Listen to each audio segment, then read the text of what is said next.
Assalamualaikum warahmatullahi wabarakatuh. Perkenalkan, nama saya Fitri Nandiati.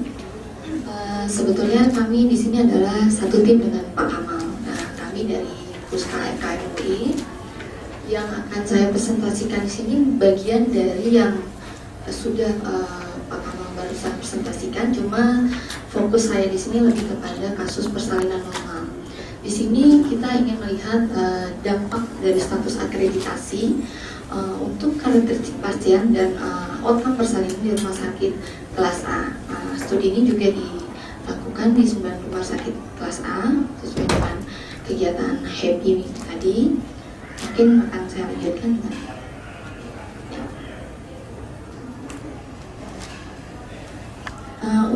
Khusus untuk tujuan dari bagian yang untuk persalinan normal, ya, kami ingin melihat gambaran karakteristik pasien dan outcome persalinan di rumah sakit kelas A di Indonesia berdasarkan status akreditasinya. Status akreditasinya sama dengan yang tadi ada GCI, KARS 2012, dan yang belum melakukan akreditasi KARS 2012. Metodologi yang kami lakukan di sini adalah pengumpulan data dilakukan di 9 rumah sakit kelas A berdasarkan status akreditasi pada tahun 2012. Jadi status akreditasi terakhir di rumah sakit tersebut. Jumlah sampel yang kami kumpulkan untuk persalinan normal di sini sebesar 270 sampel dari 9 rumah sakit, sehingga 30 status per rumah sakit untuk pasien yang bersalin normal. Pemilihan sampel kami lakukan secara random selama periode 1 tahun, yaitu kami lakukan pada Juni tahun 2011 untuk data-data tahun Juli 2011 sampai Juni 2012. Jadi secara retrospektif. Data tersebut dikumpulkan, ada beberapa jenis lainnya yang ingin kami jelaskan di sini kepada karakteristik rumah sakit dan outcome persalinannya saja. Pengumpulan data dilakukan oleh 2 dokter umum lokal. Ini 3 kelompok yang mungkin sebelumnya sudah dijelaskan juga oleh Pak Kamal mengenai sampel penelitian kami, yaitu rumah sakit yang sedang berupaya memperoleh akreditasi GCI dan atau rumah sakit yang baru saja diakreditasi KARS dengan KARS 2012, dan rumah sakit yang belum dijadwalkan untuk mengajukan akreditasi sebelum Oktober 2015. Sampel-sampel rumah sakit ini kami peroleh berdasarkan dari Kemenkes. Di sini ingin kami tunjukkan bahwa proporsi distribusi umur pasien mungkin pada umumnya sudah sangat umum sekali, bahwa ibu-ibu yang bersalin itu lebih banyak pada usia 21 sampai 30 tahun, sehingga itu sudah sesuai dengan KB mungkin ya, bahwa perempuan sebaiknya menikah di atas umur 21 tahun dengan usia rata-rata sekitar umur 28 tahun.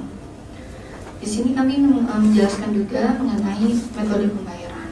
Jika memang ada buktinya jam persal saat ini, tapi berdasarkan dari hasil penelitian kami bahwa metode pembayaran yang masih banyak dilakukan di 9 rumah sakit ini adalah out of pocket.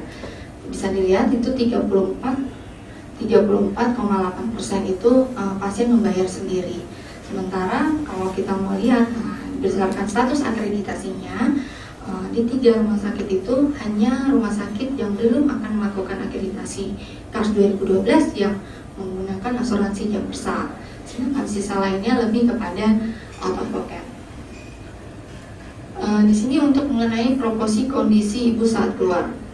Untuk pada dasarnya semua pasien yang pulang, ya, ibu bersalin normal tanpa ada komplikasi sedikit pun, yang kami ambil di sini adalah sembuh, pulang dengan status sembuh. Namun ada beberapa catatan yang kami peroleh juga dari status pasien, bahwa ada pasien-pasien yang juga pulang paksa, yang mungkin bisa dilihat itu ada di rumah sakit GCI. Maaf saya salah. Di sini adalah rumah sakit dengan status akreditasi GCI, dan rumah sakit yang hanya tertulis pasien hidup. Jadi kami tidak bisa mengetahui, tidak tahu catatannya bahwa itu pasien pulang dalam kondisi sehat ataukah sudah ada perubahan atau masih dalam keadaan kondisi sakit. Jadi hanya tertulis pasien hidup. Untuk yang tidak tercatat cukup besar juga untuk rumah sakit yang belum melakukan akreditasi KARS 2012, itu sebesar 16,7%. Sedangkan untuk 2 rumah sakit lainnya yang tidak tercatat itu sudah tidak ada sama sekali. proporsi kondisi bayi saat keluar. Di sini kami juga mengambil data-data bayi karena kami ingin mengetahui apakah semua ibu yang bersalin normal di rumah sakit dengan status akreditasi ini kondisi bayinya itu juga cukup baik. Di sini adalah kondisi bayinya saat keluar dari rumah sakit itu hampir 65,9% itu tidak tercatat. Memang sampai saat ini di semua rumah sakit di Indonesia belum ada link yang menghubungkan antara status bayi dengan status ibunya, sehingga di sini pun kami juga tidak mengekstraksi kasus status dari bayinya. Yang ingin kami peroleh catatannya di sini adalah apakah status ibu ikut melengkapi status bayi saat pulang. Untuk outcome persalinan di semua rumah sakit dengan status GCI, KARS atau belum KARS 2012, hampir semua catatan menunjukkan bahwa bayi lahir hidup, hanya sebesar 1,5% yang lahir mati. Di sini ada perbedaan yang signifikan secara statistik yang kami lihat adalah untuk metode pembayaran dan kondisi ibu dan bayi saat keluar, sedangkan yang tidak ada perbedaan signifikan secara statistik untuk usia pasien saat bersalin dan outcome persalinannya. Kesimpulan yang bisa kami peroleh untuk dari hasil baseline kami yang saat ini adalah pada persalinan normal, pasien yang melahirkan di rumah sakit kelas A sebagian besar berusia di antara 21 sampai 30 tahun dengan rata-rata 26 tahun, dan kondisi ibu saat keluar sebagian besar dalam keadaan sembuh dan kondisi bayi lahir hidup. Hasil studi menunjukkan perbedaan yang signifikan kelompok rumah sakit berdasarkan status akreditasi dalam hal metode pembayaran dan kondisi ibu dan bayi saat keluar. Dan mungkin seperti yang tadi bisa dijelaskan bahwa tidak ada yang signifikan untuk ketiga kelompok rumah sakit berdasarkan status akreditasinya dalam hal usia dan outcome persalinan. Mungkin itu, saya tidak bisa memberikan saran saat ini karena memang studi ini masih dalam studi baseline.